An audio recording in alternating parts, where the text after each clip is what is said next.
Salut, moi c'est Pauline, et je suis née le 18 janvier 1995. Mes parents ne voulaient pas connaître mon sexe avant la naissance. Du coup, la première chose qu'a dit mon père en me voyant, c'était « C'est une fille !» Vous l'aurez compris à mon accent, je suis née dans le sud. Non mais le vrai sud. Je suis née à Albi. Ma ville est classée au patrimoine mondial de l'UNESCO. On l'appelle la ville rouge, un clin d'œil à ces briques de la même couleur. D'ailleurs, c'est ici qu'on trouve la plus grande cathédrale de briques au monde.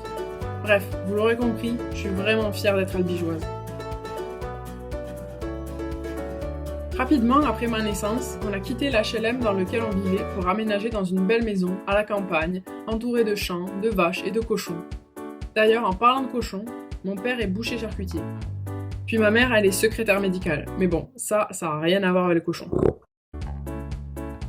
À 2 ans et demi, je fais ma rentrée en maternelle. Je vais y rencontrer plein d'amis qui sont aujourd'hui mes meilleurs amis. J'étais une petite fille tellement bavarde que les copines de ma mère disaient toujours « Pauline, tu lui dis bonjour, elle te dit le reste ». À 5 ans, ma famille m'a offert le plus beau des cadeaux, un chat. Mon chat. Rimousse devient comme une sœur pour moi, avec les poils en plus. Aujourd'hui, elle a 20 ans, et même si elle commence à se faire vieille, elle garde la forme. Pendant mon enfance, j'avais les yeux très bridés, ce qui me valait tout le temps des remarques du style « Eh la chinoise, espèce de shintok !» Du coup, un jour, j'ai pris mon courage à 2 mains, j'ai été voir mes parents et je leur ai posé la question. « C'est vrai que vous m'avez adoptée ? Bien sûr que non, ma chérie !» Bien entendu, je n'ai jamais été adoptée.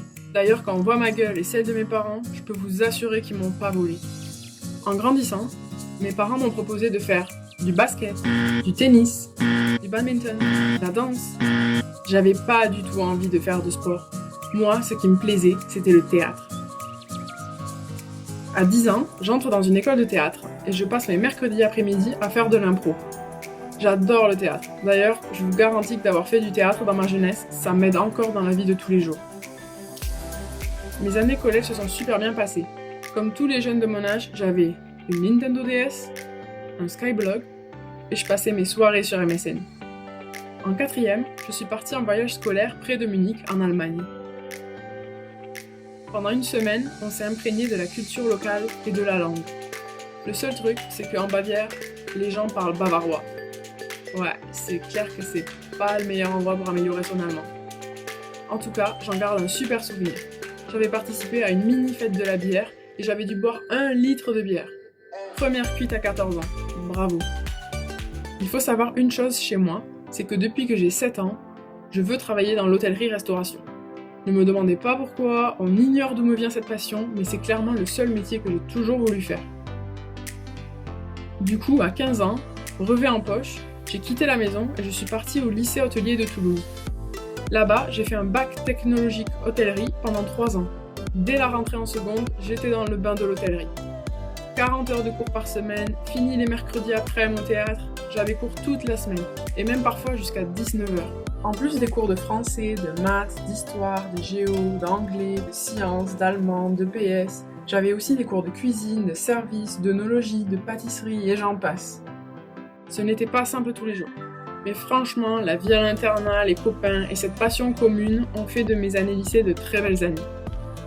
Pendant cette formation, j'ai eu la chance de faire 3 stages.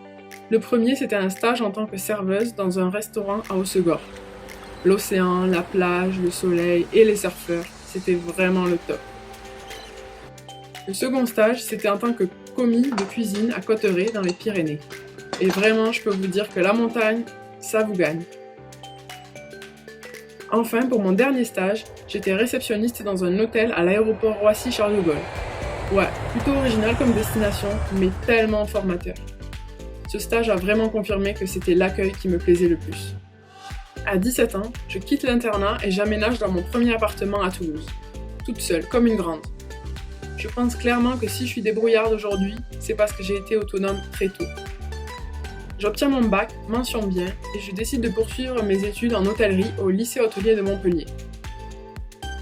Là-bas, je vais faire un BTS responsable de l'hébergement en 3 langues, français, anglais, allemand. Pendant mes 2 années de BTS, j'ai eu l'occasion de faire un stage de 4 mois à l'étranger, et j'ai naturellement choisi Berlin, puisque c'est ma ville préférée dans l'univers. J'ai adoré cette première expérience à l'étranger, la vie berlinoise, la langue allemande. D'ailleurs, le 13 juillet 2014, l'Allemagne remportait la Coupe du monde de football, et j'étais au cœur de Berlin pour fêter ça. Quelle soirée de folie qu'on avait vécue.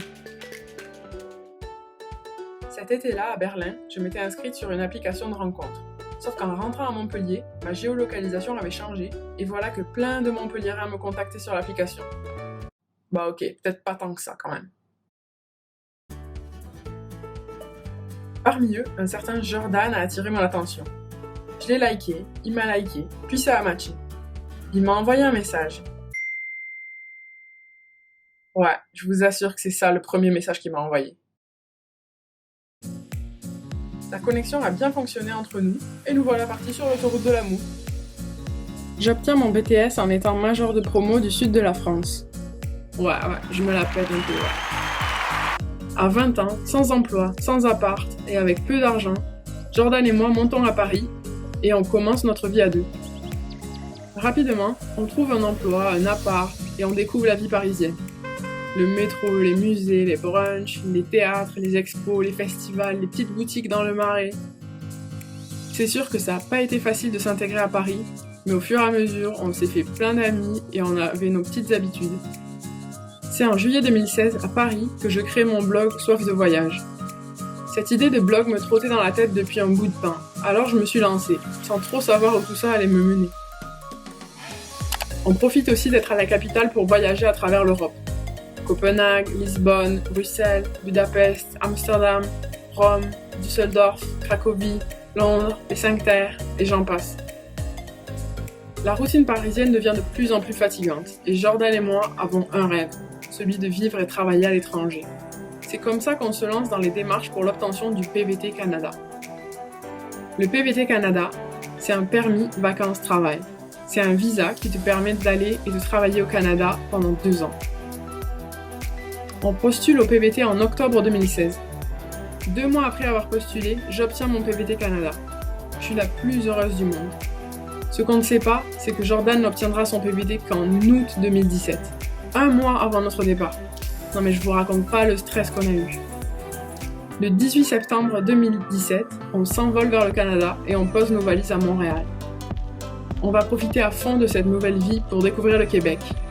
Les parcs nationaux, faire du patin à glace, de la pêche blanche, fêter Noël avec ma famille québécoise, aller voir les baleines, manger de la poutine et des tirs à l'érable, voler en montgolfière, assister au match de hockey des Canadiens, célébrer la Saint-Jean à Québec. On va même se paxer à Montréal. On va aussi profiter d'être en Amérique du Nord pour visiter New York, Boston, Seattle. Puis je vais même passer une semaine au soleil en Guadeloupe en plein hiver canadien. Et ça fait vraiment plaisir. Le Canada, c'est un grand pays.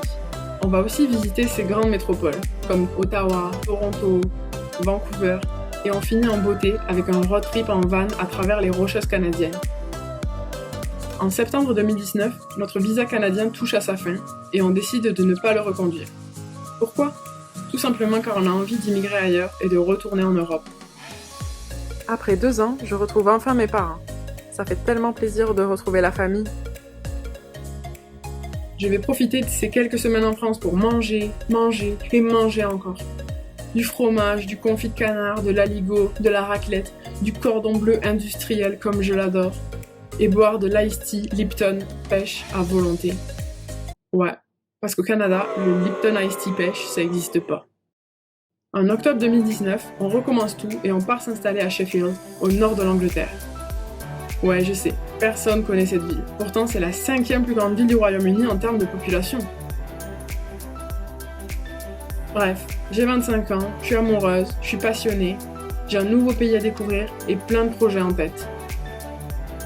Merci à toute ma famille, mes amis et mes abonnés qui me soutiennent sans relâche dans mes idées farfelues. Pour finir, je vous remercie à tous d'avoir visionné mon Draw My Life et d'avoir eu le courage de regarder ces merveilleux dessins d'un niveau de CP. Mais bon, je vous avais prévenu dans le titre. Je sais pas dessiner.